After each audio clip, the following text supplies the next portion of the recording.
자, 공화주의입니다. 공화주의. 이 뭔데 공화주의가 뭐긴 읽으면 되죠. 봅시다. 자, 로마의 공화주의는요, 로마의 오랜 전통인 도덕적 엄격함과 그리스의 기품이 조화롭게 결합된 거랍니다. 뭔 개소리죠? 생긴 제도이다. 공화국은 황제 제국 시스템과 더불어 로마가 세계에 남긴 정치적 유산이 되었답니다. 왜? 요즘도 있으니까요. 12세기 이후 모든 공화국, 중세와 근대의 황제와 제국 시스템은 로마를 모델로 삼았기 때문이다. 특히 공화주의는 현대까지 유효한 정치 사상입니다. 그래서 현재는 어떤지 봅시다. 현재 세계의 일반적 추세를 보면 국민주권 민주주의 법치 국가를 추구하는 대부분의 정당들도 정치 철학의 한 부분으로서 공화주의 가치를 따르고 있다고 합니다. 대체 왜? 공화주의는 공동체 관련 사안에 관한 의사결정이 민주적인 절차를 따르는 것에서 더 나아가 참여, 자유, 그 다음에 의무, 연대의 의미를 이해하는 시민의 덕성의 기초하에 형성된다고 보았대요. 그러니까 시민의 덕성이라는 거죠. 그러니까 이런 것들을 이해를 하니까 이러한 점에서 공화주의는 공동체에 대한 연대의 의무보다 도덕에 대한 개인의 선택권과 자유를 옹호하는 자유지상주의와 구분된다고 합니다. 왜? 공화주의는요, 공동체 연대의 의무 이걸 중요시해요. 하지만 개인의 선택권인 자유지상주의와 차이점이 있다라는 거죠. 현대의 공화 중에서 중요한 것은요, 공동체 일원으로 개인을 통합하는 데 있습니다. 그러니까 어떻게 보면은 개인의 선택권보다는 이제 전체를 위한 거라고 할 수가 있겠죠. 그래서 주기적으로 치러지는 선거와 참여를 통해 시민들을 공론장으로 끌어들이는 것이 중요하대요. 그러니까 우리나라로 따지면은 선거 참여율을 높이려고 하는 게 이거겠죠. 첫 번째, 그 다음에 국가적 법 질서에 결합되어 있는 존재로 본대요. 공화주의에서 인간을 어떻게 보냐는 겁니다. 첫 번째, 법 질서에 결합되어 있는 존재. 그러니까 법을 지켜야 된다는 거죠. 그 다음에 하지만 사적 영역이 보호돼야 해요. 이런 거라고 봐서 사회주의랑은 또 다르죠. 개인의 사적 영역이 보호돼야 돼요. 그 다음에 이런 자유도 있어야 됩니다. 의사결정의 자유, 표현의 자유. 공화주의의 관점에서 개인은 공동체 사안에 참여하고자 하는 의욕적이 있고, 그 다음에 필요할 땐 연대감을 발휘하며 이성을 사용하는 존재입니다. 따라서 공화주의에서는 시민의 사회적, 도덕적 능력을 신뢰합니다. 이러한 측면에서 공화주의는 공동체주의 또는 직접민주주의와 통한대요. 그래서 공화주의랑 다른 비슷하게 볼게 공동체주의, 직접민주주의라는 소리죠. 현대 공화주의는요, 그래서 어떻게 되냐, 법치주의, 공동체과 통합, 시민의 덕성, 자유와 보장 등 핵심적인 가치를 추구하지만 정치 철학적으로 어느 거에 초점 맞추냐에서 두 가지로 나뉜다고 합니다. 그래서 여기 보시면은 하나는 아리스토텔레스 전통 따르는 신아테네적 입장, 하나는 키케로의 전통을 따르면 신로마적 입장, 두 가지로 나뉩니다. 그래서 여기 신아테네적 입장 하나, 그 다음에 밑에 보면 이제 신로마적 입장 두 가지가 있어요. 아테네적 입장은요, 마이클 샌델, 정의 쓴 사람이죠. 저스티스.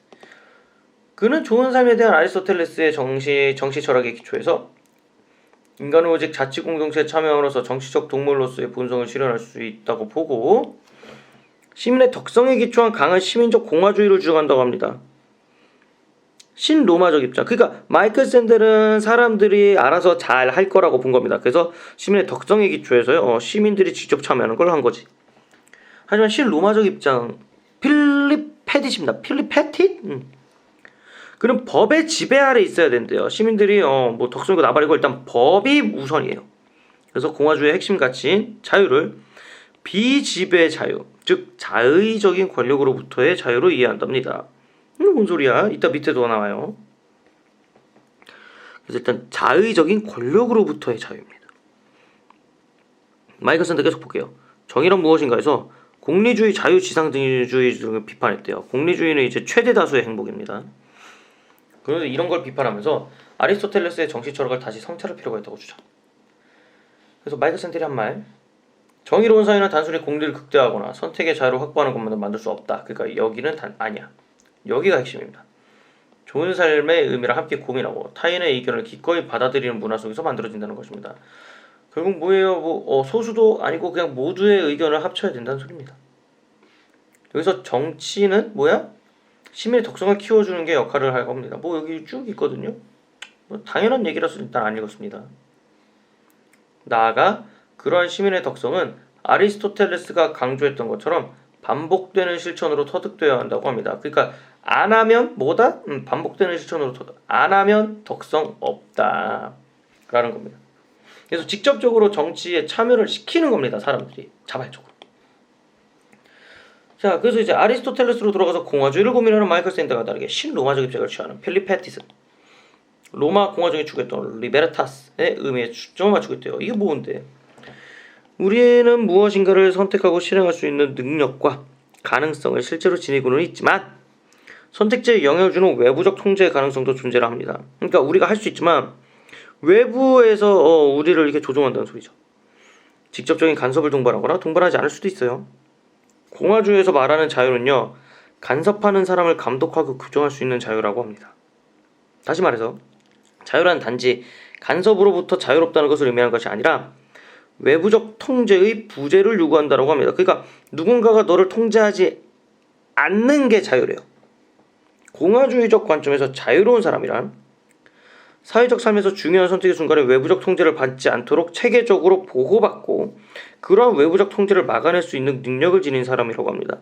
그러니까 얘는 법 테두리 안에 있는 사람이란 거예요. 왜? 통제받지 않도록 체계적으로 보호받는 사람, 즉 법 안에서 보호받는 사람이 자유로운 사람이라고 합니다. 너무 개망난 애들 있죠? 법 없이 사는 새끼들. 개망난이. 그런 애들은 필립 패티시 봤을 때 자유롭지 않은 사람이야. 일단 계속 읽어볼게요. 법에 의해 통제받지 않는 자의적 권력이 단순한 존재하기만 하더라도 시민의 전체적 자유는 훼손될 수 있다. 왜? 이 새끼가 지랄 난방해서 다른 사람, 다른 시민들에게 억압을 하면 어떡해? 간섭하면 어떡해? 법 위에 있으니까. 그게 독재잖아요. 지는 법 위에 있어. 그러니까 막 다른 사람의 그런 정치적 자유를 훼손한다는 거지. 권력을 지닌 정치인이나 관료들이 시민의 자유에 자의적으로 간섭할 가능성이 있기 때문이에요. 그러면 그게 자유로운 거야? 오히려 자유롭지 않은 겁니다. 그래서 법으로부터 보호를 충분히 받는 애들이 자유로운 거라는 거지. 결국 공동체에서 시민의 자유는 이런 권력에 의해서 제한되지 않고 자신이 명시적으로 동의한 법에 의해서만 제한되어야 한다. 그래야 진정한 자유를 어떻게 한다? 진정한 자유를 누릴 수 있다라는 거죠. 그래서 법의 복종은 일단 얘도 인정해요. 그래서 근데 어쨌든 자유가 제한되지는 않는 거 아닙니까? 사람 뛸 자유는 없잖아요. 그런 거는 뭐 어쩔 수가 없죠. 하지만 그거를 지키기 때문에 자신의 의사에 따라 법 테두리로 들어가서 나머지 자유를 마음껏 누릴 수 있기 때문에 자유로운 인간이 된다라고 얘기를 하는 겁니다. 자, 읽고 와서 질문을 또 하시면 되겠습니다. 문제 풀면서 질문 한번 해주세요. 수고했습니다.